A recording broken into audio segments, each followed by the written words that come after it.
How to fix connection problem or invalid MMI code. Hi guys, welcome. In this video I'm going to show you how you can do it easily. So the steps are very easy and simple, so you have to follow me along the video. So now let's get started.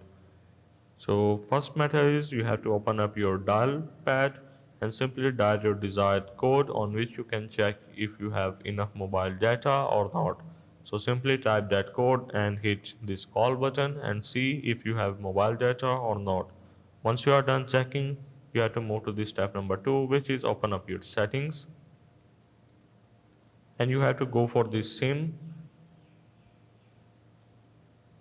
which is network and internet. Once you have entered here, you have to go for the SIM card and mobile network.